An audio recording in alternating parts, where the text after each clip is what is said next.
Hey, how you doing, everybody? Yesterday on the video that I left off at, we stopped at the barrier.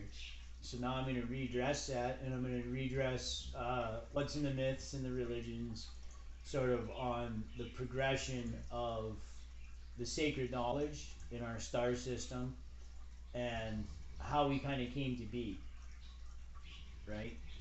So we'll start with uh, Ra group, that's planet Venus. That's called the ancient builder race, but I say races because it's the rest of the cluster too. I kind of touched on how the galaxy goes through growth phases, and then at the very beginning, the first run that it comes up with is sort of contained inside that learning loop and has this beautiful, benevolent nature to it that is like a toddler, where it can see all as one and just, highly benevolent.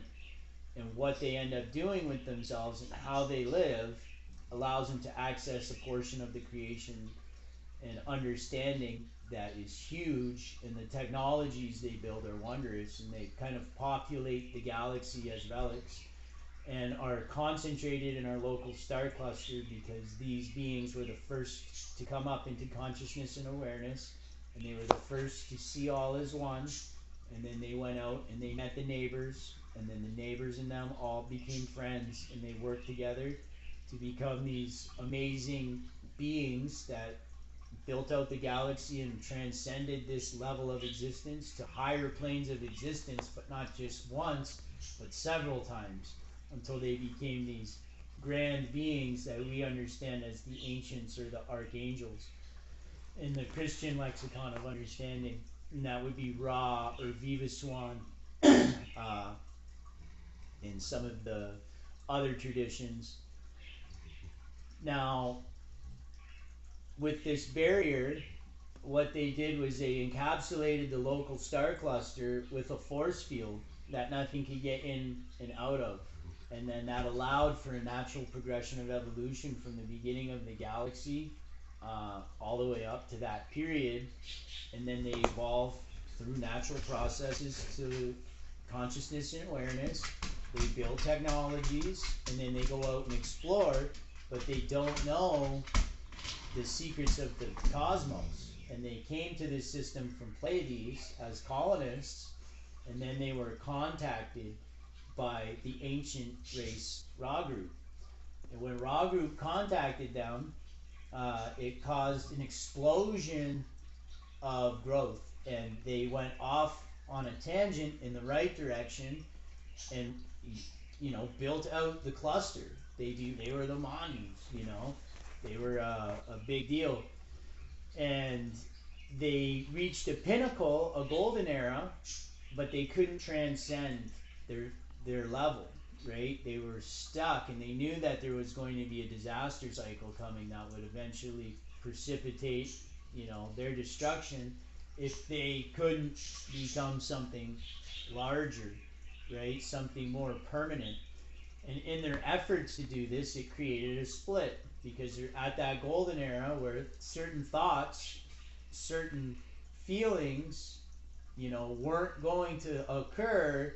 But then that golden era passes, and the light of consciousness changes, perception and feeling changes, and now things that were off the table seem a little bit more appetizing, right? So they want to dig in, and the choices that they made ultimately led to a split in the family because of the experimentations that they were doing, and then one side went towards service to self, and the other side stayed situated in the modes of being that it was already doing.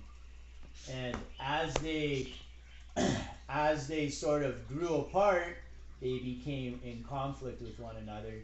And then as that cycle gets darker, uh, eventually one side hacks into one of these ancient weapons. Well, it's not a weapon because they didn't have weapons. It was an ancient tool that was used for the destruction of rogue bodies. So you could have had moons, asteroids, comets, planets, because when the galaxy had already gone through this period of starbirth, it's nebular contraction and all kinds of rogue stuff flying around everywhere. So they had a device that created a natural resonance between it. It matches the frequency somewhere else, and it's using the field to communicate. So it's an instantaneous positive resonance feedback loop.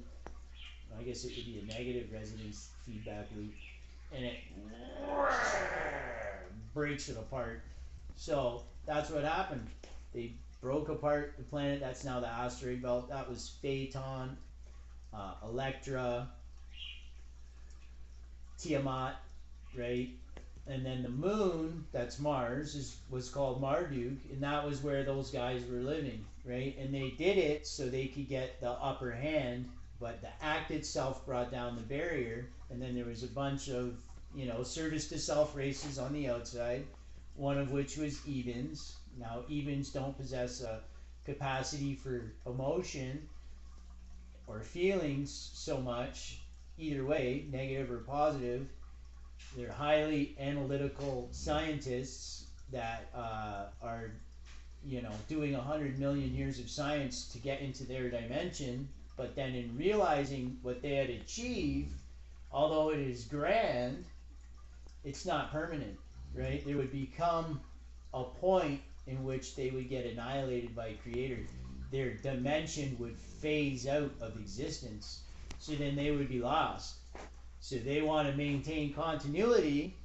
So they were trying hybridization. And one of their efforts was to collect genetic material because of their dimension. Time, as I was saying, is accessible to them in a way that is not accessible to us. So they were able to gather genetics from different periods, different areas around the galaxy for these, beings that are similar to us that possess these capacity for emotion. A spectrum of emotion was installed in humans, but these beings had a more capacity for service to others, these benevolent feelings of love and light, and they could use telepathy, they could use telekinesis, they could do all these things as they were evolving into these high third density forms, right? But they took them at the proto state and then they threw them on Earth's surface, because as soon as that barrier came down, they got in contact with their future selves. So that's what I was explaining with the DVD, is how it all sort of exists already, and you're just kind of winding to it, right? But as you're going through it, you have free will and you're making choices, right? So Ebens don't have emotions like we do to make choices, but they did have analytical study, right? And they do have a spectrum of intuition that's based on intellectual, masculine intuition, right? And they do have feelings of fascination and excitement. So masculine intuition, fascination, and excitement in a no-holds-barred scientific effort, led them to where they were trying to hybridize themselves because they wanted to have feelings, because they couldn't, what they could build only if they could have that spectrum of understanding of the creation. So they were working on that, and when they tried to hybridize in their own dimension, they can't, because nothing else really lives that well in there until now, because other than them. And then when they tried to come out of their dimension and hybridize, it was a lot harder to hybridize into something like us, right? They could hybridize dark and negative because they were already in a service to self sort of perspective and beingness. But moving into a service to others, you have to have the learning, the growth, the understanding for it to become successful. So that's why they came to Earth, because of the light in the cycle, and then the nature of the system, and then they discover the crystals here, right? And the crystals that were here, and then now there's one, there was three, but now there's one, they're like intelligence. They're almost like beings, they're insanely powerful. And they radiate a light of consciousness, like a hue, and these crystals were of great interest to a lot of different beings because nobody could understand a lot of these technologies, right? But it it was a part of the interest of having the experiment here was because of the nature of the consciousness of the field of Earth. And then they could get their growth and learning in this hypercycle with their humans. So they found Manus, and then the Elohim were here as well, right? And the Elohim were already managing this thing, and they found their higher selves, right? So all of these beings were here, and they kind of work together in this giant saga as it moves through time, where if I do this then that, and if you do that then I do this, and we do that then we get that in the future.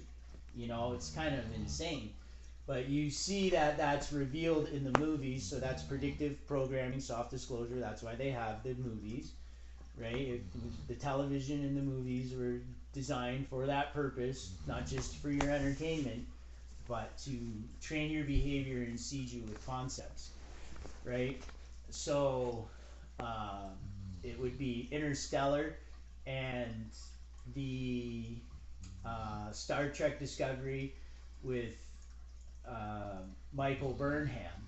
You know, I like the name Burnham because you don't want to eat that ham. So anyways, and then Michael, like the archangel, right? So what happens is she's continuously visited by what she calls the Red Angel, right? And then for her, it's this mystical spiritual experience that she sees as divine, and then eventually discovers that it's actually a technology, and then eventually discovers that it's her doing this to lead her to this moment, and then she achieves that moment, goes out, and it does that, and then they have a larger time travel op that occurs after that. Right? And then in Stargate, they do the same thing where they have Daniel Jackson time traveling back to the past, writing a religious manuscript for himself, placing it in a jar, finding it in the future, determining what it is, and then using it to solve the problems that he's in now in a separate timeline. Right? So it's like it's reoccurring in these films and movies because they're introducing the concept to you to get you to understand how that's what spirituality is, right? Is that it's literal. It has to do with the higher self, which is you in the future. And then basically you're in this mapping process as you're unfolding your reality from this cloud, and you're using your feelings in order to make choices to do so. Therefore, if you want to achieve the permanence you want to achieve, then you need a biology to achieve it in. And then that's why they're having this human experiment. So you have these Manu beings, these millions years old, spacefaring race that's evolved from the beginning of the galaxy that sort of belong to Ra group, right? They're entangled with them. And then you have these Ebens that don't have feelings that are trying to make a vessel to transfer themselves into, right? But then you have the rest of the galaxy as well, who's interested in this experiment, you know? And then as it goes, these Manus, they come up into being, you know, from their doing their work, and they end up bringing down that bringing down that barrier. And then in doing that, they fight this massive war, you know, and they fight and fight and fight until they are destroyed. But they came to Earth twice, 500,000 years ago and 5,500,000 years ago. And both times that they came at the end of Civil War. So the first was the destruction of the home world, and then at the desperation point, you know, 55,000 years ago was the destruction of Mars.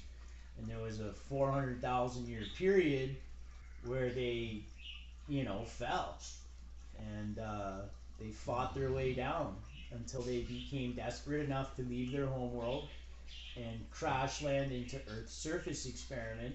And Earth's surface experiment was being had by the Elohim and the archangels, which are like us in the future, and the Ebens and Ra group, you know, a bunch of larger benevolent beings. But these Manu guys don't have the picture. They don't understand.